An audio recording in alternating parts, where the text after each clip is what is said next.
300 years of total silence. The coalition sealed Earth's border after a dispute nobody even remembered anymore, and for 3 centuries not one signal came out. They assumed humanity had collapsed, starved, turned on itself. When they finally reopened the border, they sent a single scout ship to confirm the graveyard. The scout crossed the line and found 4,000 human warships parked on the other side, engines warm in perfect formation. Waiting. The lead ship hailed them instantly like they'd been expecting the knock. "You're late," the human captain said. "That recording is real. The coalition sealed Earth's border 3 centuries ago after a minor trade dispute. They expected humanity to crumble. Instead, they forged an interstellar empire in total silence." The scout's discovery raises a question that terrifies the galaxy. What else have they been building? In 2456, the Galactic Coalition voted to seal Earth's border. They called it Quarantine Protocol 7, a corrective isolation to teach an upstart species its place. The dispute that triggered it was so minor that within 50 years, no one in the coalition could even remember what started it. A trade disagreement over mining rights in a system humanity had already settled. The coalition demanded arbitration. Earth refused. In retaliation, the Council dispatched an automated sentry fleet to surround the Sol system and erected an impenetrable comms blackout that would last 300 years. The Coalition's official reasoning was simple. Without access to the galactic trade network and technological exchange, Earth's fledgling space economy would collapse. Their models predicted mass famine within a decade, internal war within 2, and a permanent dark age by century's end. The quarantine was a slow death sentence, and everyone in the galaxy knew it. They filed Earth away as a solved problem and moved on. But here's the thing about those models: they assumed humanity needed the galaxy. They never accounted for the opposite being true. Cut off from outside interference, Earth did not fracture. It unified. A single planetary government emerged, then poured every resource into survival and expansion. While the coalition grew complacent, humanity turned the solar system into a fortress.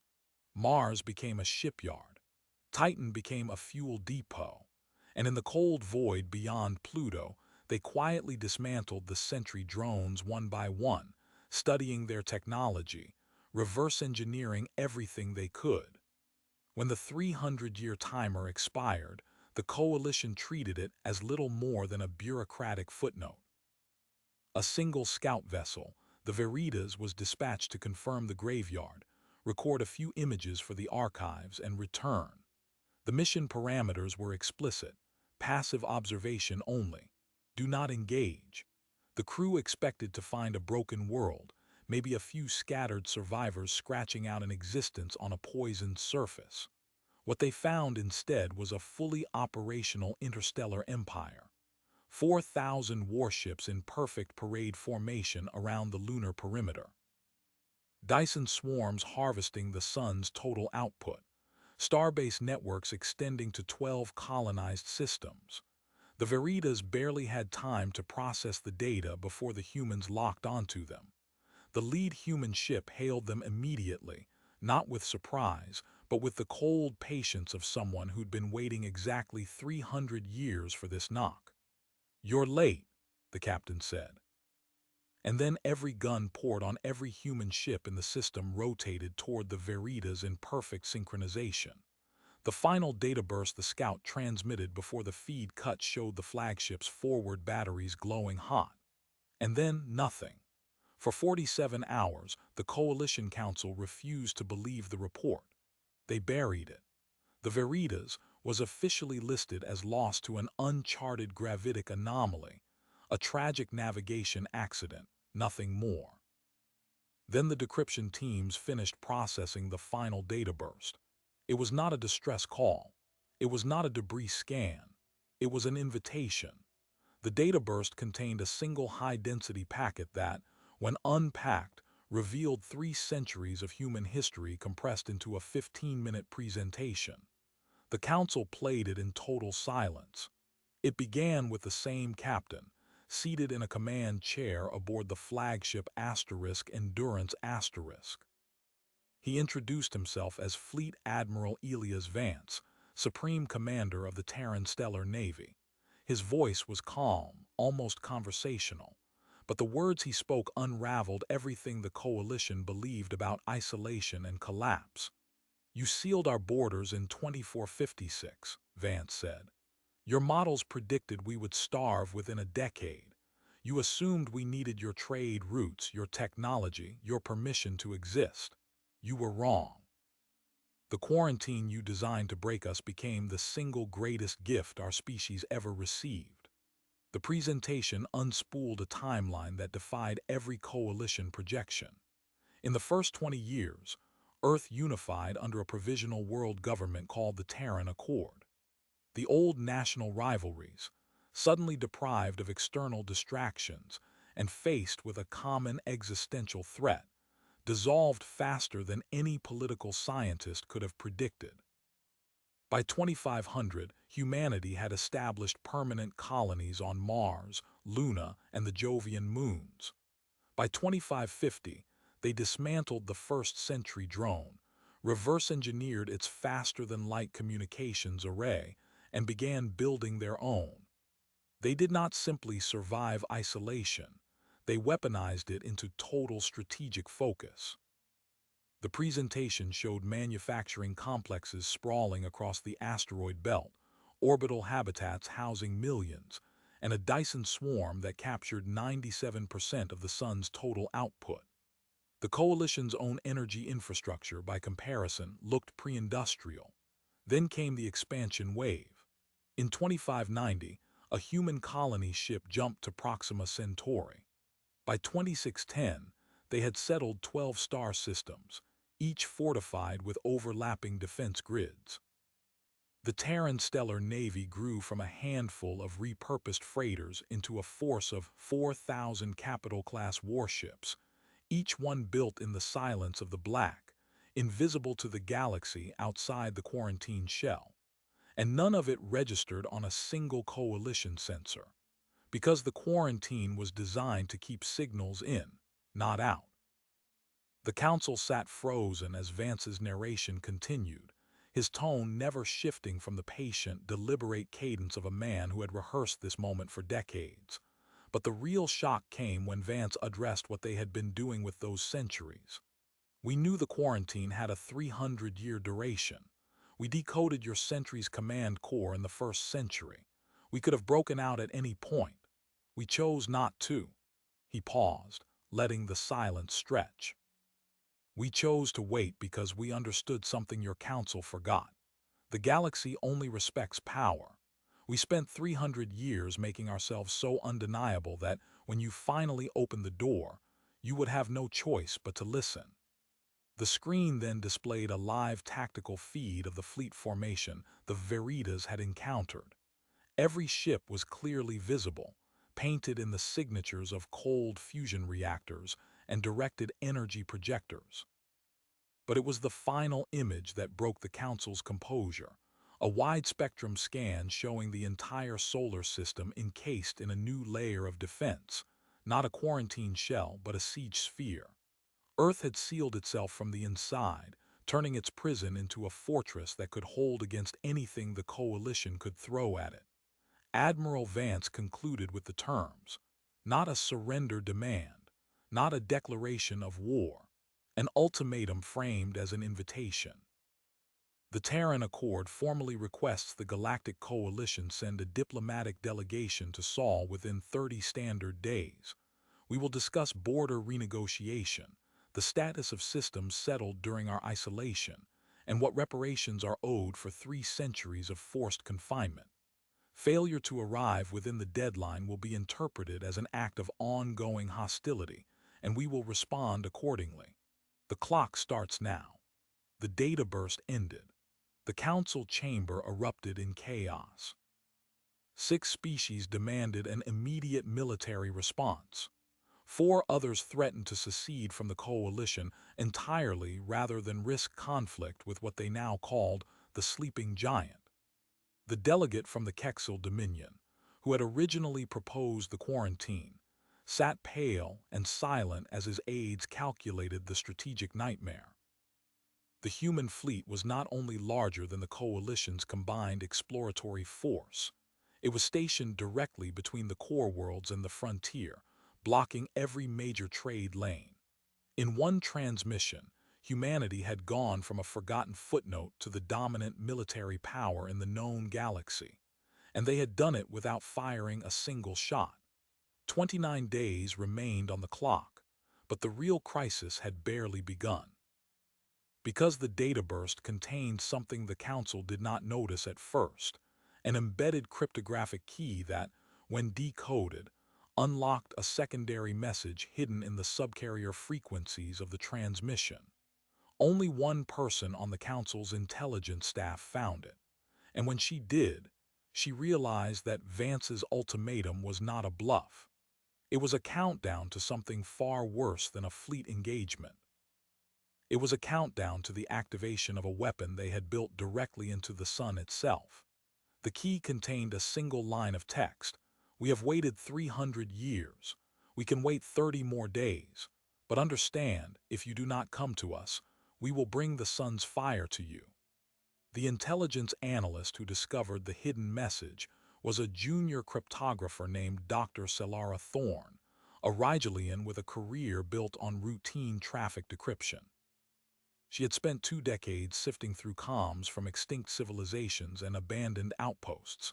She had never once encountered a live threat. When the data burst came through, it landed in her queue as low-priority archival material. She decoded the embedded key on her lunch break. Then she read the final line. Her immediate thought, recorded in the attached log, was that she wished she had not. She escalated it directly to the Council's security directorate, bypassing 3 levels of clearance protocol. Within an hour, a full cryptographic analysis confirmed the key's authenticity. The weapon was not a bluff. The Council convened an emergency closed session with only the Defense Committee present. The human ultimatum had already fractured the chamber, but this secondary message shattered what remained of their consensus. The Kexil delegate, still reeling from the revelation that his ancestors had created this crisis, demanded a full military counterstrike.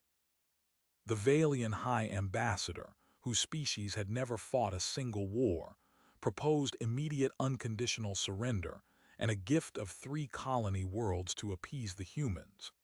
In between, a dozen other species scrambled to calculate their odds. But Dr. Thorne's analysis, when she was finally called to present, made every calculation irrelevant. She brought up a simulation of the human solar system based on the data burst's data. The Dyson swarm was no ordinary power collection infrastructure. It had been built with redundant coherency cavities that could focus the entire solar output into a single directed emission. In lay terms, humanity had turned their star into a weapon that could incinerate any planet within 1,200 light-years, and they had wired it to a countdown. The hidden message contained telemetry that showed the weapon had been charging for 280 years. They had been building it since the start of the quarantine. The deadline was not arbitrary. It marked the exact moment the weapon would reach full charge and automatically fire unless manually deactivated by command codes at the Sol end. The 30 days were a window, not a demand. If the Council sent no one, the weapon would discharge on the 31st day. And the target, according to the telemetry, was the Coalition's capital world, Serenus. The room fell into a silence so absolute that even the ventilation hum seemed an intrusion. The threat was no longer theoretical. It was an extinction-level event aimed at the heart of their civilization, and the only people who could stop it were the ones who had built it. That was the moment Dr. Thorne realized something that no one else had yet processed. She asked for the data burst to be replayed, specifically the segment where Admiral Vance had spoken. She isolated a single frame from the video, a slight asymmetry in the lighting behind him. The analysis revealed a second person standing in the background, barely visible, wearing civilian clothes. That person was holding a small device. Facial recognition matched it to one Dr. Aris Chen, a theoretical physicist whose research on stellar energy manipulation had been cited in the databurst's technical files. Chen was well known to the Coalition's intelligence community because he had vanished from Earth decades before the quarantine. His presence in the transmission meant that the weapon's creator was still alive, and he was standing directly behind the Admiral as the ultimatum was delivered, as if to say that the diplomat spoke with the full backing of the engineer. This discovery led to a frantic search for any communication from Chen. The analysts found nothing direct, but they uncovered a series of encrypted academic papers embedded in the databurst's metadata, papers that laid out the weapon's theory in exhaustive detail, along with a counterproposal. In a final addendum, Chen had written, "The sun's fire is a deterrent, not a desire. Send your negotiators. I will disarm the mechanism myself if terms are met, but we will not be ignored again." This was the first sign of a rift within humanity. The Admiral had delivered a hard ultimatum. The physicist offered a path to disarmament. It meant that the Terran Accord was not a monolith, and it meant that the Council had leverage if they could reach the right people. The days that followed saw a desperate scramble to assemble a delegation. The Kexel Dominion, now realizing its quarantine had almost triggered galactic genocide, volunteered its own first envoy as a gesture of penance. The Valians insisted on sending a peace choir, an ancient tradition meant to diffuse tensions with harmonic resonance. Other species contributed their finest diplomats, scientists, and military observers. The delegation became a microcosm of the entire coalition, crammed into a single luxury cruiser that had been retrofitted with enough comms equipment to broadcast every moment lived to the council chambers. They called it the Ark of Grace. It was a name that would later become ironic. As the Ark of Grace crossed into human space exactly 30 days after the ultimatum was issued, the fleet was waiting, 4,000 ships still in perfect formation. But this time, the lead ship did not hail them with a threat. Instead, the channel opened to the same calm voice of Admiral Vance. He did not mention the weapon. He did not mention the sun. He simply said, "Welcome to Sol. We've been expecting you. Please follow the escort to Earth orbit. There's a lot to discuss." The timer on the stellar weapon, invisible to the delegation, clicked from 30 days to 0. And then it stopped. Someone, somewhere, had entered a command code. The bridge was not yet open, but something had already shifted. Something that would force humanity and the coalition to confront a truth neither side was ready for. The weapon was not the only thing that had been charging for 300 years. The Ark of Grace settled into a high orbit above Earth, and for the first time in 3 centuries, human and alien diplomats sat across a table in the same room. It was a converted starbase conference hall, the walls transparent, showing the swarm of warships beyond. Admiral Vance sat at the head of the table, his uniform immaculate, his expression unreadable. Beside him was Dr. Aris Chen, the physicist who had designed the stellar weapon, a man who looked far too calm for someone who had just averted galactic catastrophe. The coalition delegation, 16 species strong, took their seats with the stiff posture of people who knew they held no cards. Vance opened with a simple statement. "The weapon is disarmed. Dr. Chen entered the abort code 5 minutes after your arrival. You are here because we allowed it, and because we have no interest in genocide." That single sentence redefined the negotiation before it began. The coalition had arrived expecting to beg for mercy. Instead, they found themselves facing a power that had demonstrated absolute capability, then voluntarily restrained itself. It was the most effective negotiation tactic any human had ever deployed. They did not need to threaten. The mere memory of the threat was enough. Over the following days, the talks produced a new framework for galactic coexistence. Humanity's 12 colony systems were recognized as sovereign territory, with an additional 10 systems ceded by the coalition as reparations for 3 centuries of economic strangulation. The quarantine was declared a crime against sapient rights, and the Kexil Dominion formally accepted historical responsibility, offering its own archives for study. Trade routes were renegotiated with humanity at the center, owing to its strategic position. The Terran Accord, once a footnote, became the fulcrum of galactic politics overnight, and through it all, Vance's demeanor never shifted. This outcome had been anticipated, planned, and executed exactly as envisioned. But the real revelation came on the 4th day, when Dr. Chen requested a private session with the delegation's chief scientist. He presented a data crystal containing the full technical specifications of the stellar weapon, along with a startling admission. The weapon had never been capable of firing. The charging cycle was real, the coherency cavities functional, but the final firing mechanism required a rare isotopic catalyst that Earth did not possess. The entire threat had been a bluff, a masterpiece of psychological warfare built on a foundation of real physics but missing a single, unattainable component. The hidden message, the countdown, the simulated destruction of Serenus, all of it was orchestrated to force the coalition to the table without a single shot.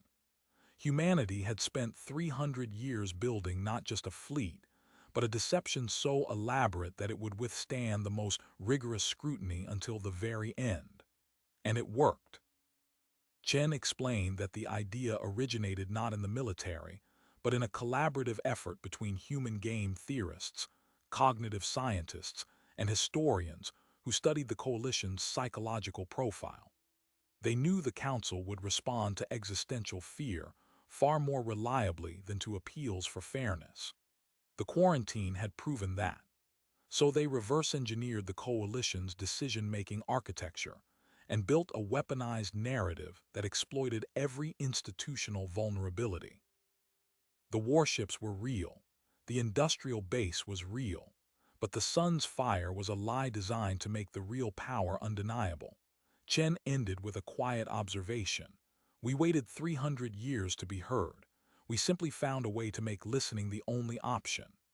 This revelation would have shattered the coalition's trust if it had become public, but instead it was sealed as a classified codicil to the treaty, known only to the highest tiers of both governments. The alternative was a humiliation that could fracture the coalition entirely. So the official narrative held. A stellar weapon was disarmed by a courageous scientist, and peace was brokered from the brink. Both sides gained something. Humanity gained legitimacy and the largest territorial expansion in galactic history.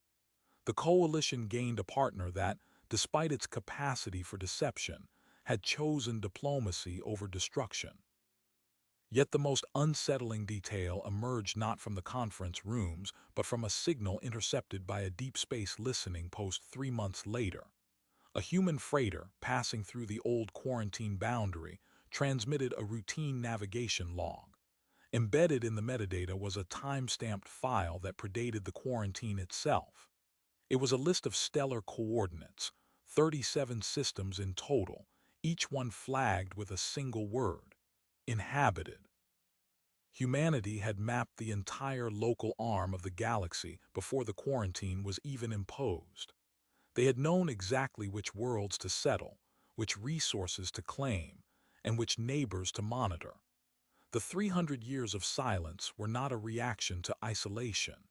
They were the execution of a long-motion strategy that had begun the moment humanity understood it was not alone. The quarantine had not trapped humanity.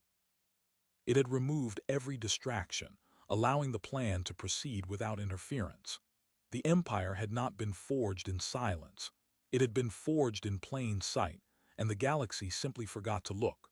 The story of Earth's 300-year silence is not a cautionary tale about isolation. It is a mirror held up to every assumption the galaxy made about power. The coalition believed that cutting off a species would weaken it. They forgot that pressure, applied in the right direction, forges diamonds. Humanity did not merely survive the quarantine. They converted it into an incubation chamber for the most meticulously planned expansion in recorded history. The warships, the stellar weapon bluff, even the pre-mapped colony worlds, all of it was the result of a species that, once aware of a hostile universe, decided to outprepare it rather than appease it. That raises a question no one in the coalition wants to ask out loud. If humanity mapped 37 inhabited systems before first contact, and if they have now revealed only 12 of their own colonies, where are the other 25? And what has been happening on those worlds for the past 3 centuries while everyone else was looking the other way? The quarantine is over. The ambassadors have shaken hands. But the silence, it turns out, was never an absence. It was a countdown. And we are only now beginning to understand what it was counting toward. Thanks for watching. If you want to explore more hidden histories and the stories that redefine what we think we know about the galaxy, subscribe to VidRush and turn on notifications. We'll be here, waiting.